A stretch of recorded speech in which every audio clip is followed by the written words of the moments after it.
Okay. Welcome everyone to another random walk down Mill Street. Tonight's topic is the seal of Shearith, Israel. And the reason that I'm interested in this topic was a few weeks ago I got an email from Judy Cardozo, the daughter of Irma Cardozo and our late Chazan, Bram Cardozo, asking me if I knew anything about the seal. And I really hadn't. I'd seen it my whole life, all the time. It's depicted all over the place on our birkonim, on various documents that the synagogue produces, on the commemorative plates that we display prominently in the synagogue. But I really didn't know all that much about the congregational seal. So I started looking into it, and it turned out to be an interesting topic. So that's what you're going to get this evening. And I should also make sure two things. One, to mention that Irma Cardozo's Nahala was this past week, so we remember her fondly. And thank you, Judy, for giving me this topic. And thank you to our session sponsor, Professor Schwarzschild. So thank you very much. I see you tuned in. Thank you.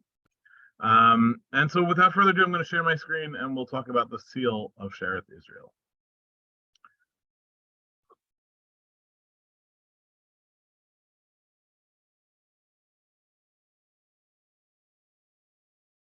Nope, this didn't work, I don't think. Oh, maybe it did. Okay. Can you see my screen? Yes, no? Yes. Okay, great. I'll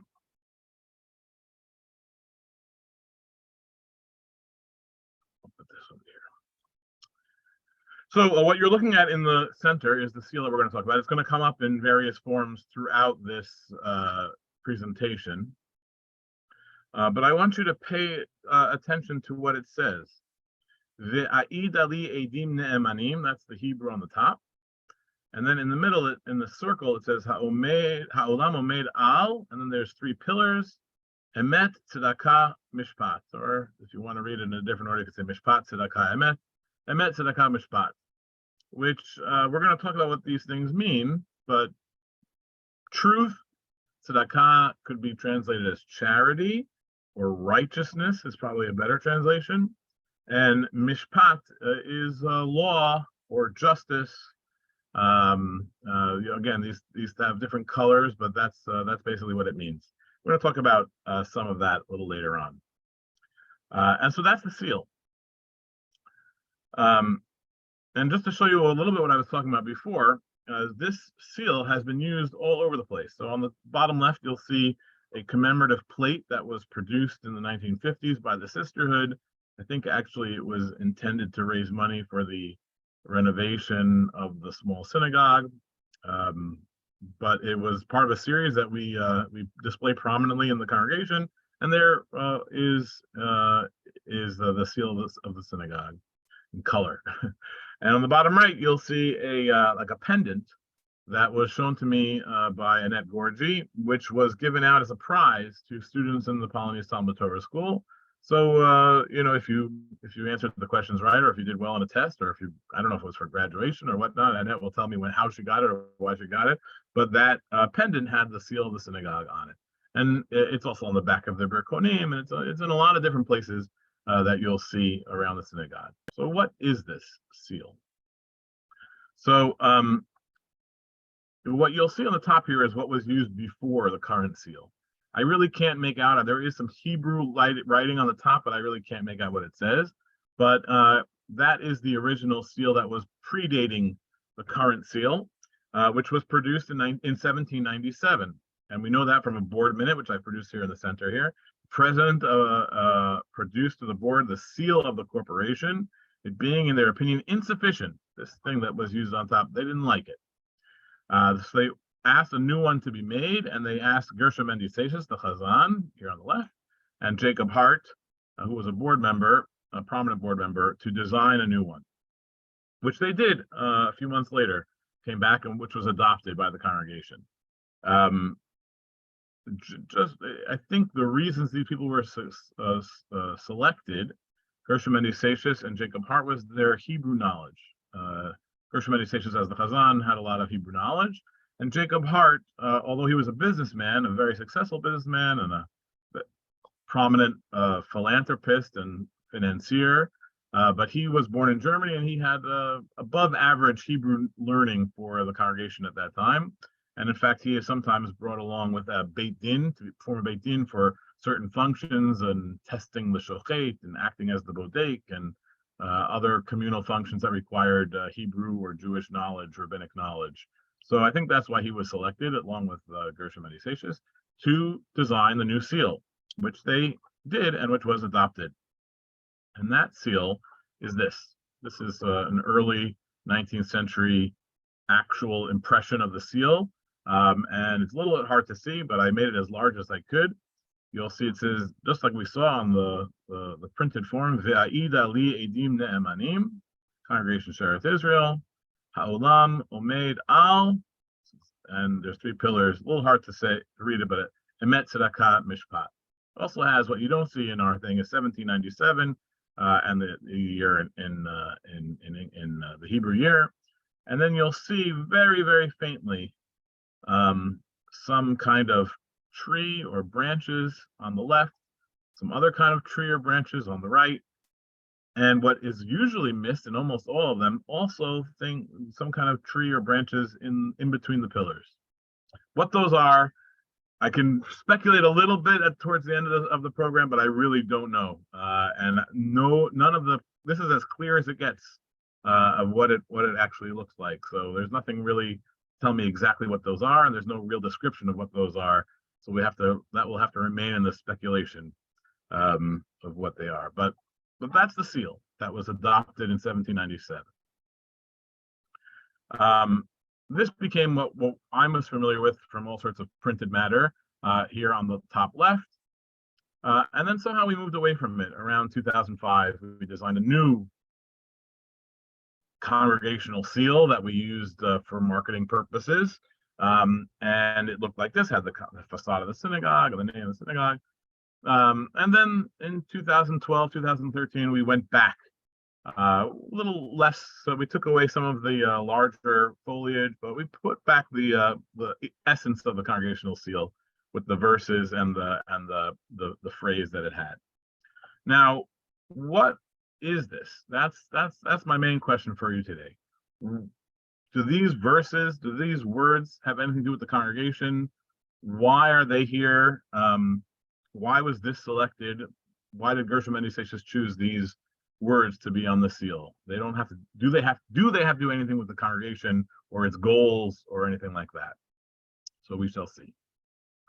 The first thing you have to know is I see the Hebrew got a little backwards here, but that's okay. That the verse on the top, the words on the top, Ve'aida li edim ne'emanim, are from a verse from Yeshaya, from Isaiah. It's from the 8th chapter of Isaiah. Ve'aida li edim ne'emanim et Uriah hakohen ve'Zecharyahu ben Yebercheyahu. A lesser known verse. This is the beginning of a prophecy about the coming of Assyria. It's not a great prophecy. It's not a happy prophecy. It's about destruction.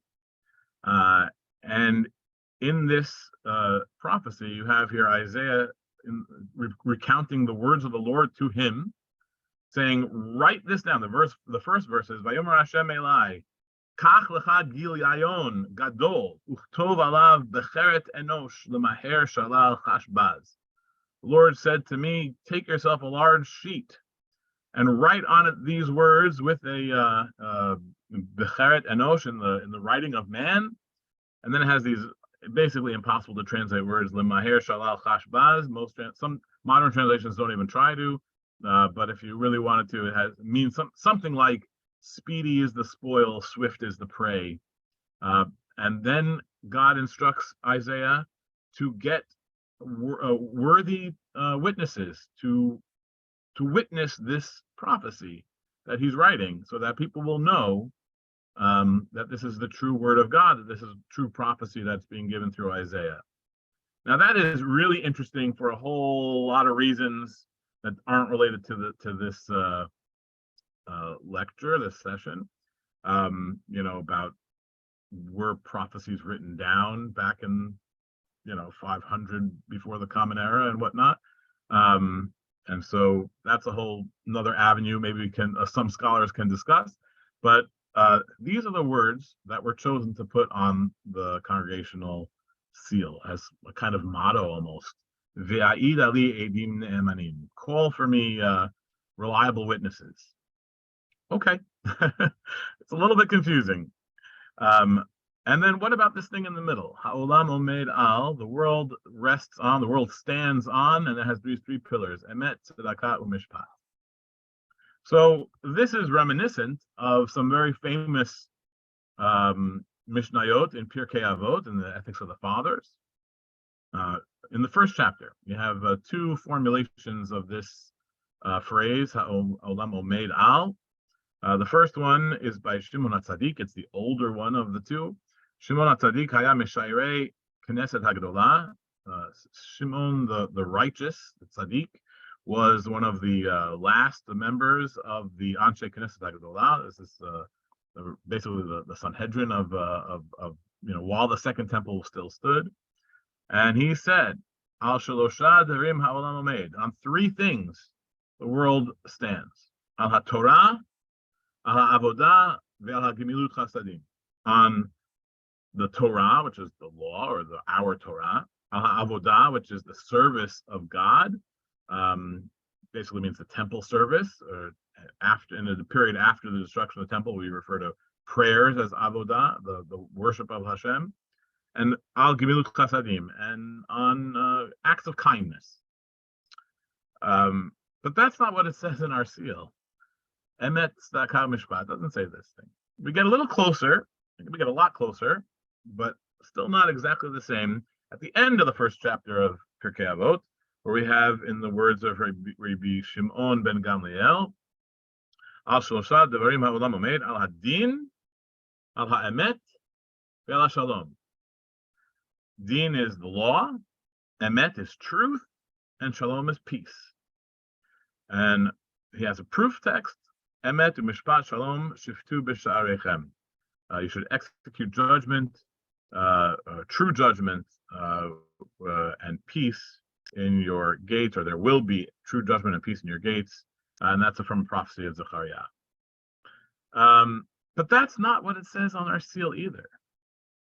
It says emet, truth, that one matches.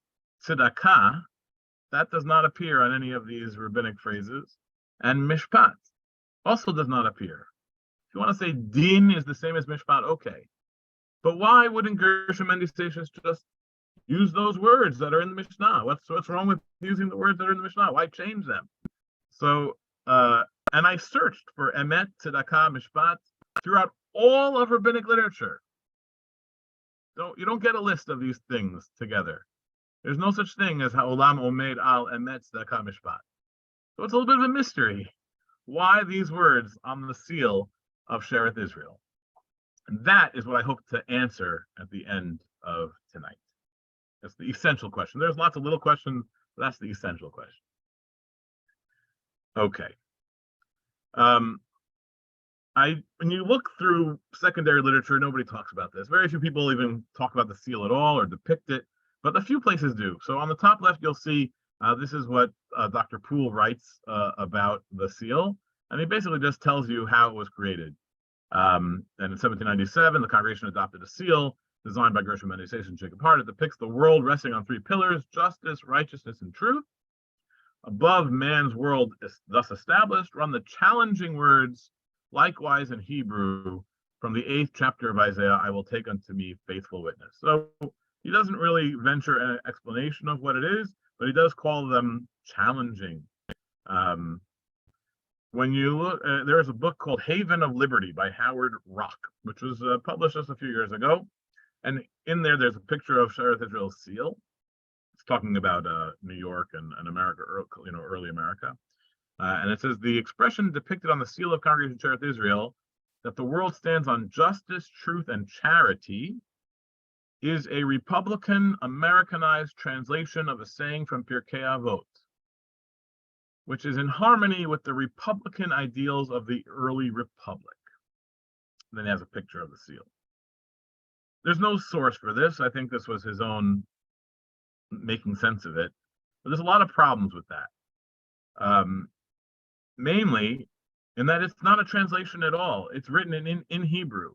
And he could have written those three things. So what he's suggesting is that Gershom Ben Yisachis and Jacob Hart changed the phrase that's in the Mishnah in order to match some kind of ideals about republicanism, about an early government of the United States. But those words, charity, truth, and justice, those, the closest I get to that is, truth, justice, and the American way, which is a Superman phrase, that doesn't appear anywhere. It's not in the Constitution. That's not in the Declaration of Independence. It's not an early Republican ideal that I'm aware of. But anyway, so I think there's a lot of problems with his suggestion. And then you have our former minister, Rabbi Angel, who puts it together with what he calls a sincere piety. It says the early record books of Shearith Israel reflect the sincere piety that pervaded the congregational work. The treasury was known as the Holy Tzedakah. Many of the pages in the minutes have an elaborate inscription invoking the name of the Lord. And in 1797, when the congregation adopted a seal, it chose a Hebrew motto which said that the world stands on the foundation of justice, righteousness, and truth. Around the outer edge of the seal were the words, "I will take unto me faithful witnesses."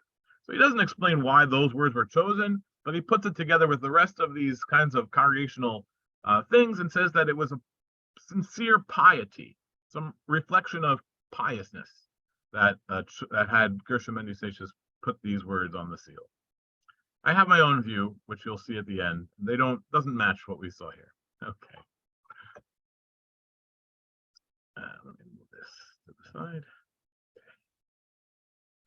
So I'm just putting here, reminding you that the words on the seal don't match the Mishnah, but there are places in the Torah and in rabbinic literature where we get kind of close. And so the first one, I'm sorry, it didn't come out so well here. But okay. It says, Tzedek u'mishpat mechon kis'echa chesed ve'emet ikademu panecha. This is a verse from Psalm 89.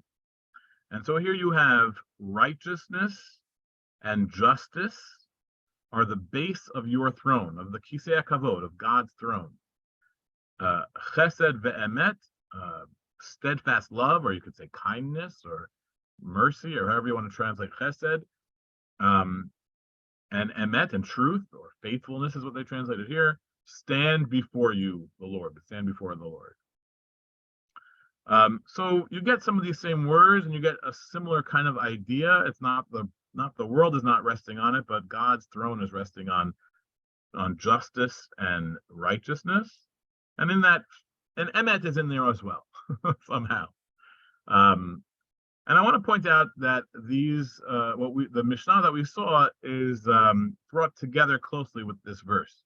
Not here, not in the Psalm, and not in the commentary of the Psalm or the Midrash of the Psalm, but in the Midrash from Shoftim. So you get in Deuteronomy, you have a verse, it's one of the Parashiyot, Shoftim b'shoterim titen lecha, you should appoint judges and officers.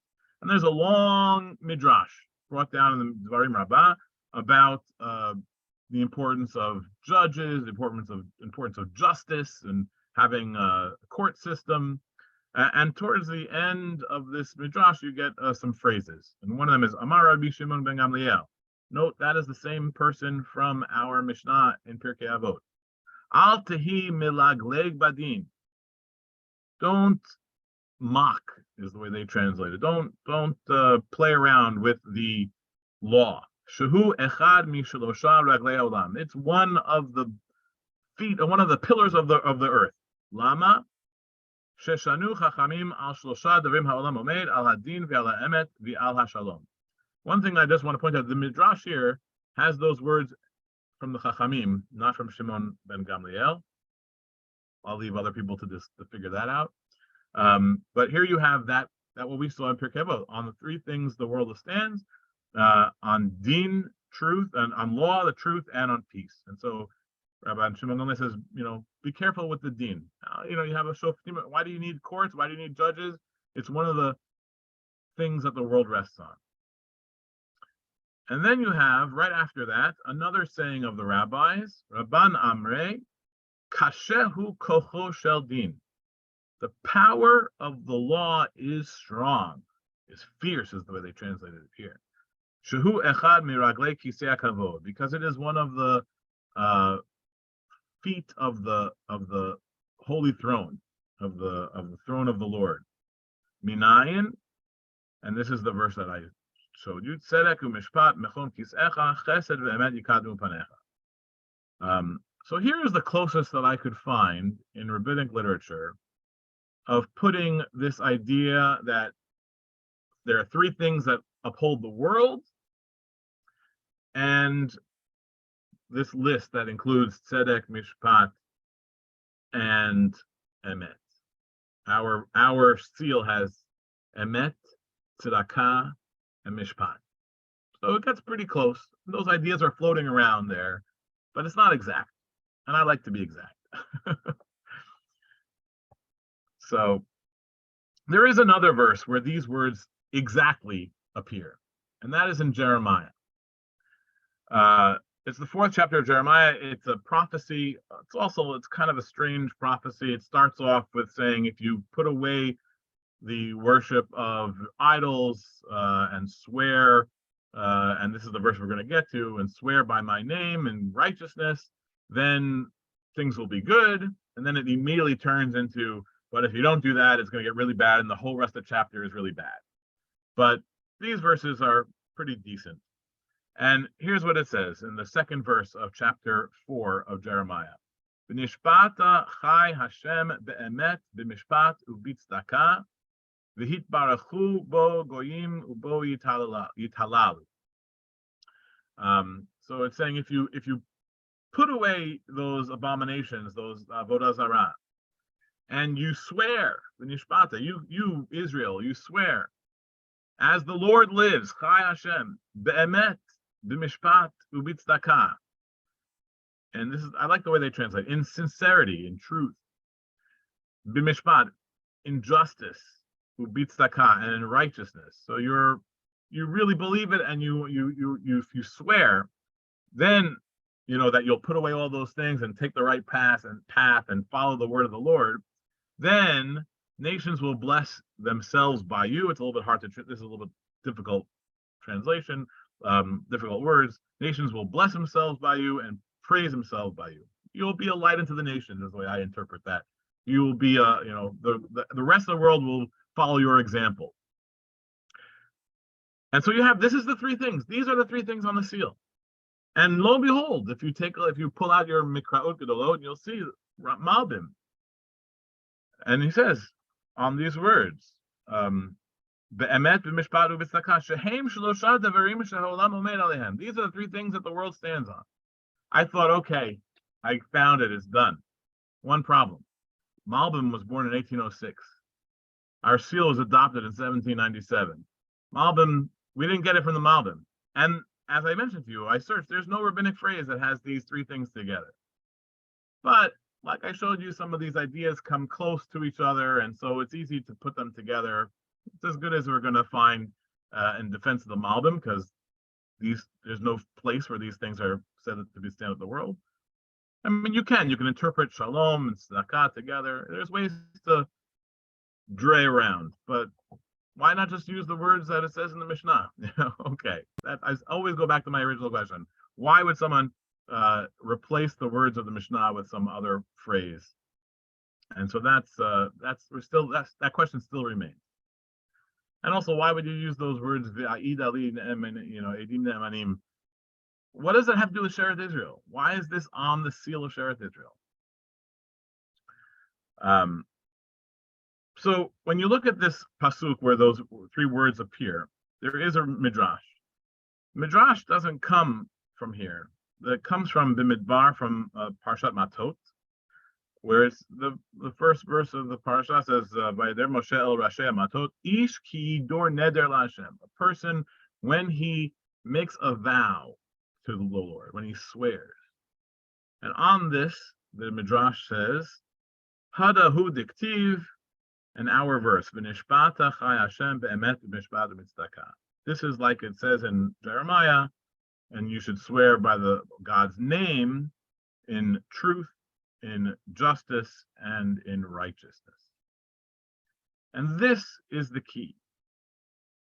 This verse and the verse from that we saw that appears on the top from Isaiah, they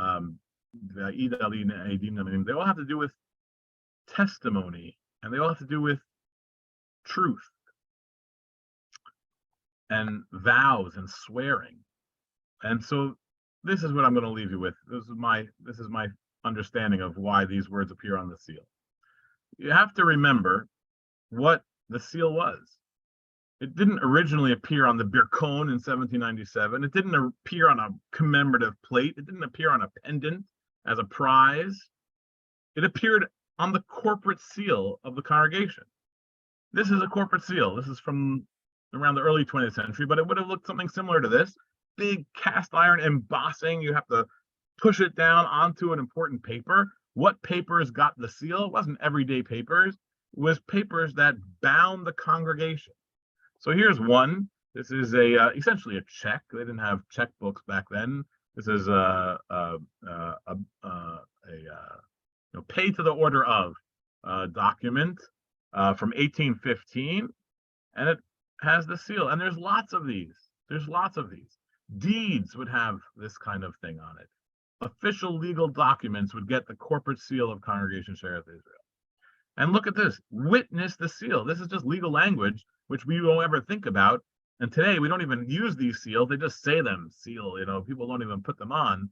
But this is what this is. The seal of the congregation being stamped onto a legal document.